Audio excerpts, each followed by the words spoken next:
Our memories are more than just snapshots of events. They're intricately woven tapestries of emotions that color our perception of the past. But what exactly are emotional memories, and how do they differ from regular memories? Are some memories more powerful than others? Are some memories simply unforgettable? Why does remembering certain things make us feel so much? Hi, I'm a psychiatrist and I make mental health education videos. Today we'll talk about emotional memories and why certain memories stick with us for a lifetime. First, I want to tell you about an experience that really impressed me. When I was in college, I had a classmate who suffered from amnesia due to a traumatic brain injury. She couldn't remember anything from before her injury, including her family or friends. However, she remembered one thing very well: her pet dog. She told me that she remembered all the feelings associated with her dog, but not the dog's appearance. When she saw a dog in the park, she would cry because she felt this overwhelming sense of loss. She told me that she could smell her dog and hear her barking. At the time, I didn't understand what she meant by smelling and hearing her dog.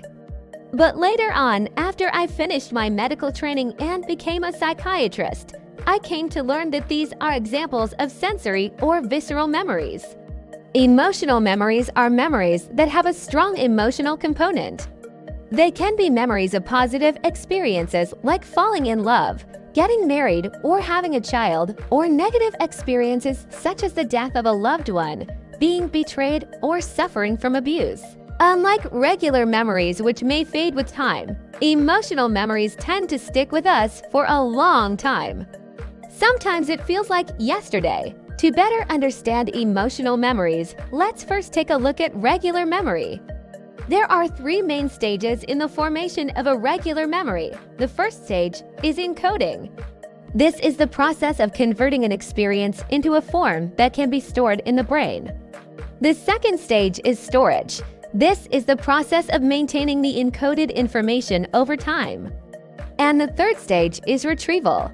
This is the process of accessing the stored information when needed. Now let's see how this works with an example. Let's say you go to a grocery store. You see a can of chicken noodle soup and pick it up to read the label. The details of this experience, such as the color of the soup can, the price, and the list of ingredients, are all encoded in your brain. These details are then stored in your brain and later retrieved. So the next time you go to the grocery store and see a can of chicken noodle soup, you remember that you looked at the label last time. In the case of emotional memories, the process is similar.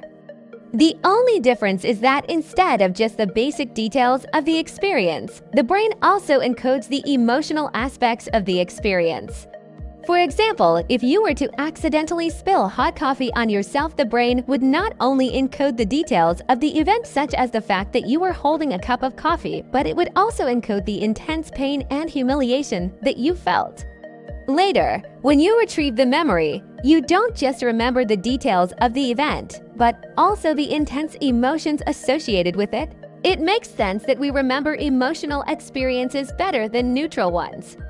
After all, evolution has given us the ability to remember things that are important to our survival.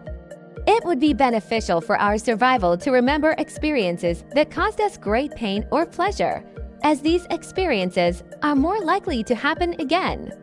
What determines whether a memory becomes emotional or not is the intensity of the emotion. The stronger the emotion, the more likely the memory is to become emotional. Of course, the determination of what is a strong emotion is subjective. One person's strong emotion is another person's mild reaction.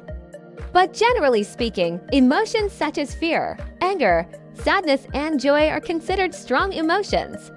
Now you might be wondering, if emotional memories are stronger, doesn't that mean that unpleasant memories are stronger than pleasant ones? That's not always the case. The strength of an emotional memory depends on many factors, including the intensity of the emotion, the importance of the event, and the meaning we give to the experience. For example, let's say you were chased by a dog. This event would cause fear and the memory of the event would be strong. But if someone else was there to help you escape danger, the memory of that event might not be as strong because the emotion you felt was not as intense. However, if you were alone and seriously injured after being bitten by the dog, the memory of that event would be very strong. The reason is that the emotion you felt was very intense and the event had great importance. Let's consider another example. Let's say you received good news from your spouse. This would cause feelings of happiness and the memory of the event would be strong. But if you were stressed out about something else and weren't able to fully enjoy the moment, the memory of the event might not be as strong. However, if you were in a terrible situation and the good news gave you hope for a better future, the memory of the event would be very strong. In other words, both pleasant and unpleasant memories can be strong. In general, it's not the nature of the emotion, whether it's pleasant or unpleasant, that determines the strength of a memory, but the intensity of the emotion and the meaning we ascribe to the experience. Here's another interesting phenomenon related to emotional memories. We tend to remember the emotional experiences more vividly than the context surrounding those experiences. For example, if you were in an accident, you might remember the intense fear you felt during the accident very well, but not remember the details of where you were going or what you were doing before the accident.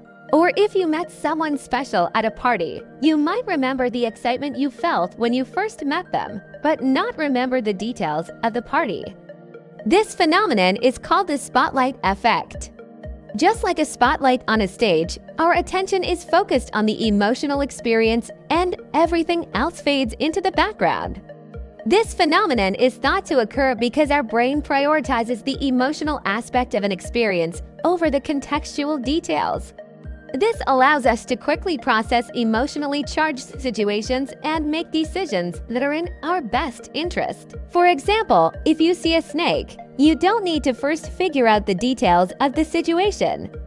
You just need to know that there's a snake and run away. Why do you think this is? What's the advantage of prioritizing emotional experiences over contextual details? Let me know in the comments section below. Next, I want to address a common question people ask. Isn't it normal to remember dreams? Well, technically, dreams are part of our memories, but they're not the same as everyday memories. Dreams are memories of experiences that happened in our mind while we were sleeping. Everyday memories are memories of experiences that happened when we were awake.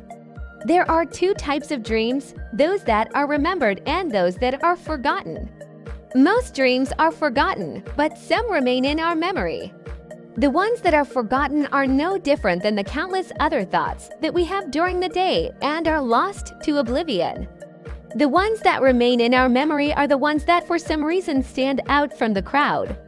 You might think that the reason why we remember some dreams and not others is because the memorable dreams are more intense, but that's not the case. There's nothing in the dream itself that makes it memorable. It's what the dream evokes in us that makes it memorable. For example, let's say you had a dream that you were being chased. When you wake up, you feel scared. The dream doesn't have to be scary. It's your reaction to the dream that makes it memorable. If you were awoken suddenly from a dream, even if the dream wasn't scary, you would remember the dream because of how you woke up. Another reason why you might remember a dream is if you woke up from the dream and someone asked you what you were doing. You would remember the dream because it makes no sense to lie and say that you weren't doing anything when clearly you were having a vivid experience. And if you were having a nightmare, you would probably want to share it with someone. So in summary, emotional memories are memories that have a strong emotional component. They tend to be more vivid and long-lasting than regular memories. The strength of an emotional memory depends on the intensity of the emotion and the meaning we assign to the experience. Both pleasant and unpleasant memories can be strong emotional memories. And we tend to remember emotional experiences more vividly than the context surrounding those experiences. Dreams are not the same as everyday memories, but some dreams can leave a strong impression on us if they evoke a strong emotion or if we are awoken from them suddenly. Thanks for watching. See you next time.